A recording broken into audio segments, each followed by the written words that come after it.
26 years. After 26 years. Hey! God sees everyone.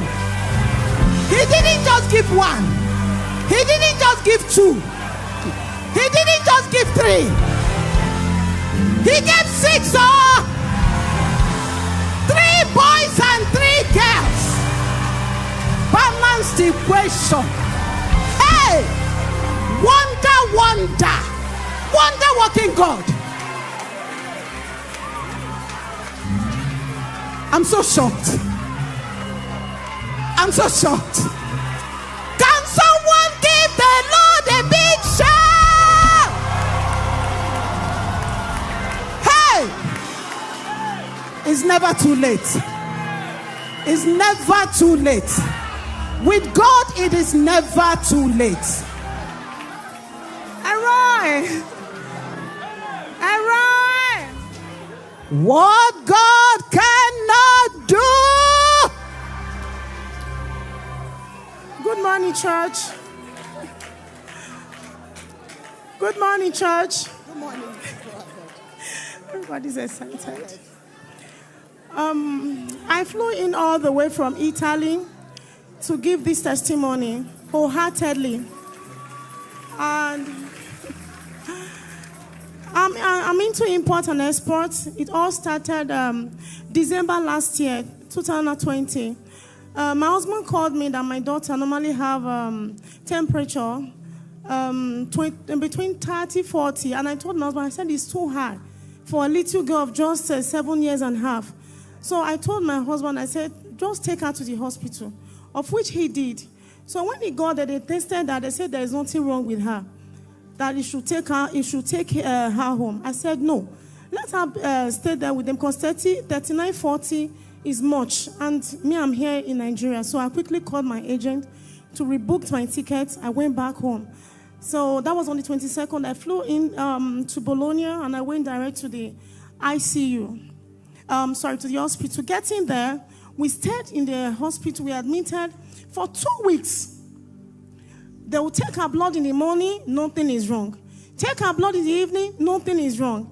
On the 27th, I was just in the chair, sat down, said, okay, let me just rest a bit before doing my night prayers. So I was in a trance, and 2 hefty men came into the hospital where we were, one by her right, one by her left, and with a portfolio.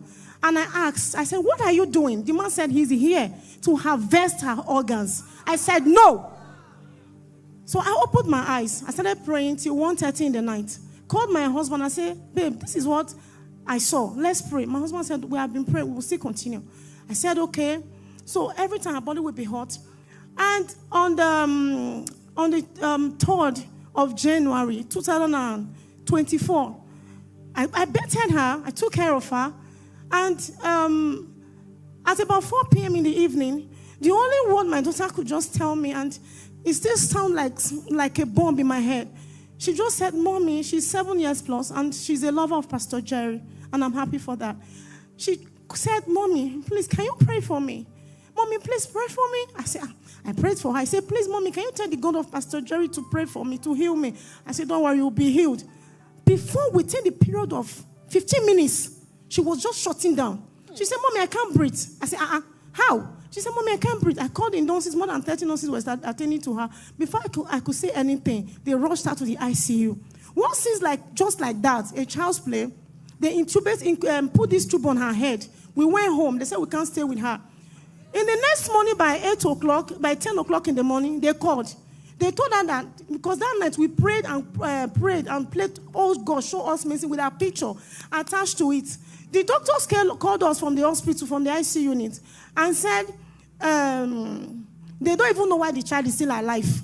That in the night she was dead. That they have to put a tube through her mouth to her stomach for her to be able to live. We should come down to the hospital and send some documents. We went there, we signed. Okay, what is wrong with her? They couldn't tell us anything. So this was our situation.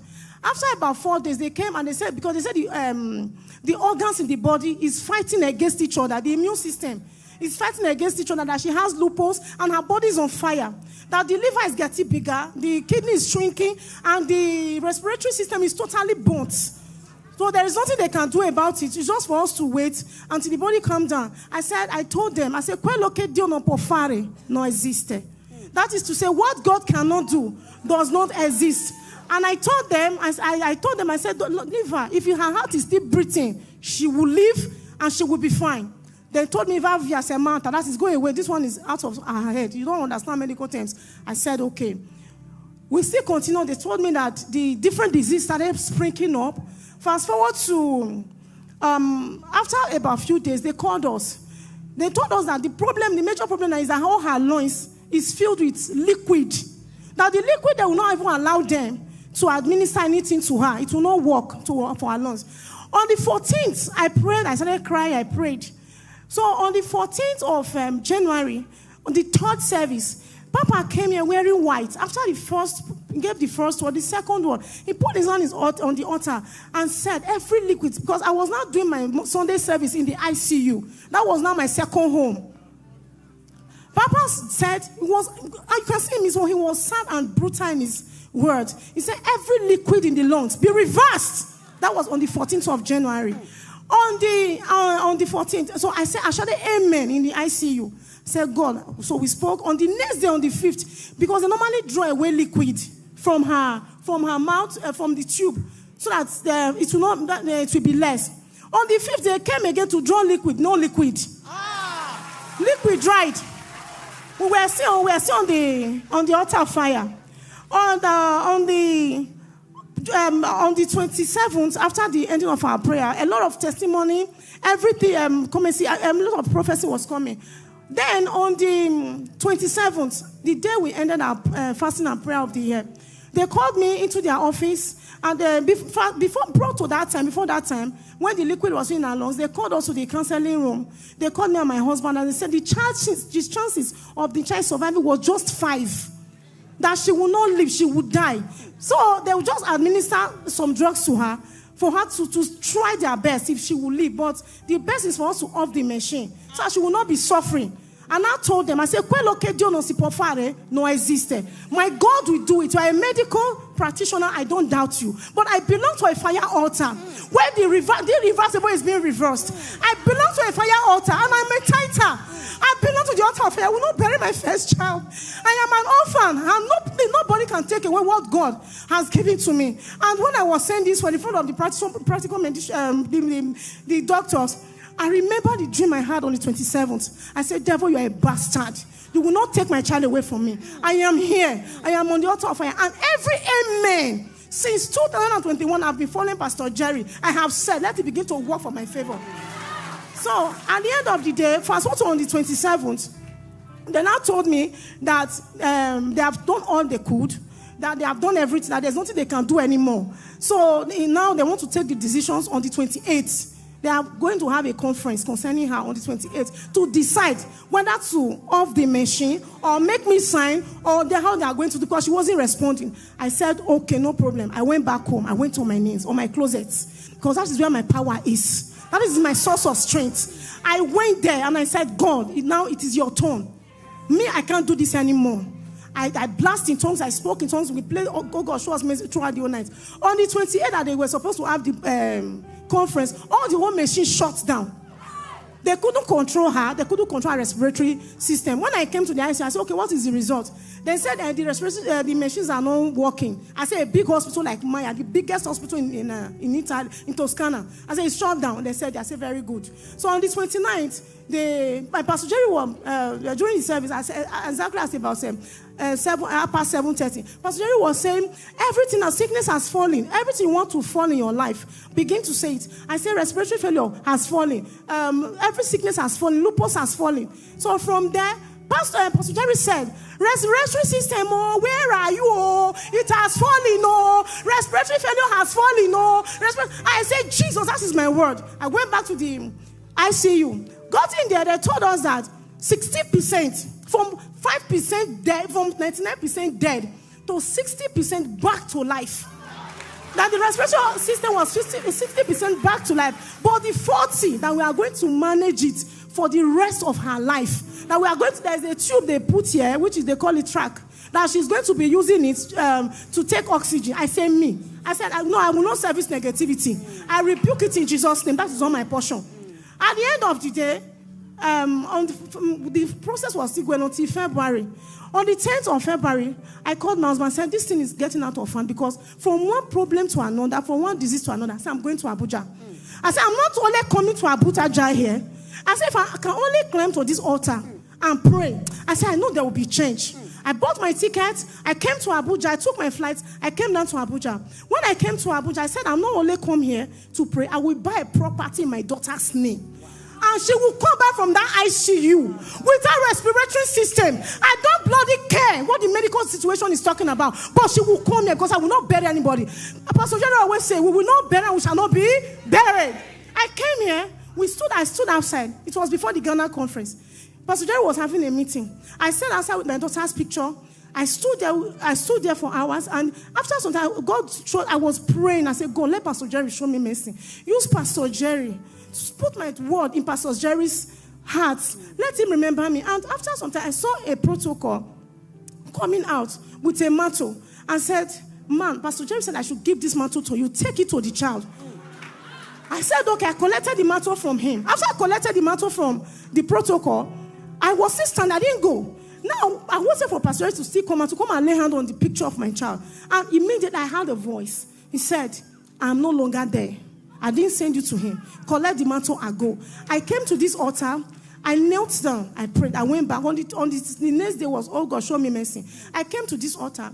I cried wholeheartedly. I prayed.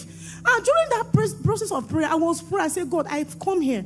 I've done my part. Give me a word to take back to my child where she is in the ICU. If you do it for me, I will fly in and come to this same altar where you gave me the testimony and stand in the whole world and tell them that you are the only true God and there is none like you. I cried here and I prayed. And during the process of crying and praying, I shut my eyes. A hand from nowhere cleaned my eyes and cleaned my catcher and said, because what I told God, I said, if my daughter dies, I will love you. But if he lives, I will love you more. Nothing can stop me from loving you because I know where you brought me from. I know the crumbs you brought me from and where you brought me today. I know you are not a failure. I said, but if she dies, I give you the glory. But if she lives, the whole world will know that you are only true God because the medicals have given up on her. And when I was saying, a hand came. This hand cleaned my eyes, cleaned my catcher and said, I don't know you, but I join my faith with you. He said, for saying this, we come back to this altar and testify. And when I opened my eyes, I could not see any hand, anybody. And a word dropped in my spirit. And funny enough, we always say these things. I always say it every day. I don't even know the power behind it. And the word said, he that dwelleth in the secret place of the Most High shall abide under the shadow of the Almighty. And I said, okay. I said, God, your place is not in the ICU. I took the mantle, I went back to the ICU. Getting there, the first day, I put it on her chest, nothing happened. The second day, I put it on her chest. Normally, when she was there, we always put Holy Communion. We put it on her head and on her feet. We declare what we want to see in her life. So I told my daughter, I said, you came here with your legs. You are living here with your legs. I don't care what they are saying. Pastor Jerry is waiting for you in Abuja. Everybody is waiting for you in Abuja to hear your testimony. The third day, I put it again. When I put it the third day, the machine, I said, God, you are the one that raised Jesus Christ. You raised Lazarus from the grave on the third day. I said, this respiratory system, I speak life back to you. And the machine started making green sign. And the oxygen was 55. Also that she was taking because she says dead respiratory system, which is 40%. So I was afraid. I called the doctor. I said, sir, come and see. It's showing gray again. It's making noise. So the man said he didn't see anything. I told my husband held her hand. We prayed with her. My husband said, God can never take us back to where we are coming from. I said, amen. We went home. The next morning, we came back to the ICU. I and my husband at about 9 o'clock. Only for us, from 55% of oxygen to 2%. That they are now giving her 2% oxygen. She was having 55% oxygen. Now she was just using only 2% oxygen. Only 2%. That is quarter to. She was not using oxygen anymore. And I shouted. Before you could know, we could see anything, they changed the tube. Now they now put another tube, and she shouted, "Mama!" And I said, "Jesus!" I was shouting, no existed. Today she's restored. The organs are restored. Everything is restored. She's free. They said she was not going to walk because when she was in that situation, this is my daughter.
Please, I want to say, there's too much of things to say.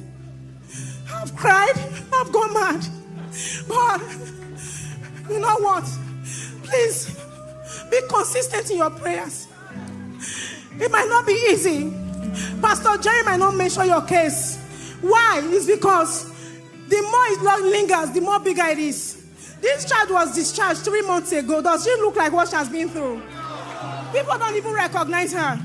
This is my daughter, fully restored and better. They say her memory will not come back for like a year. When I left here, the same day I prayed there, that same day her memory was restored. Everything was restored. I have the pictures, I have the videos. She don't have memory loss. In fact, she's even more intelligent than before. And the communion cup we kept that she will come and watch, she've watched it. The property we bought for her, she have seen it. Just like as we said, as we desired, God has done it for us. I don't know, Pastor Jerry, I've always prayed for you. I've always prayed for all the NSPPDians. I want to say thank you to all the NSPPDians for the testimonies. Your testimony kept me moving. Thank you. I want to say, Pastor Jerry, God has already blessed you. God bless your generation. You will not know shame. Your generation will not know shame. You are divinely, supernaturally lifted. God bless your mother. God bless the womb that bettered you. And the person that... God bless you, sir. I'm short of words. Thank you, sir. You want to say something? Did I say something?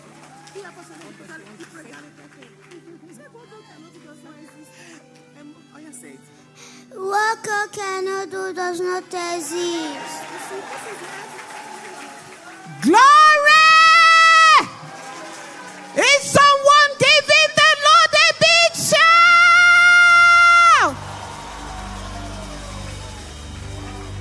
What therefore can we say of this? If God be for us, who can be against us? Who saith a thing and it cometh to pass when the Lord had not decreed it? We love our Elroy. We love our Elroy. Someone give Elroy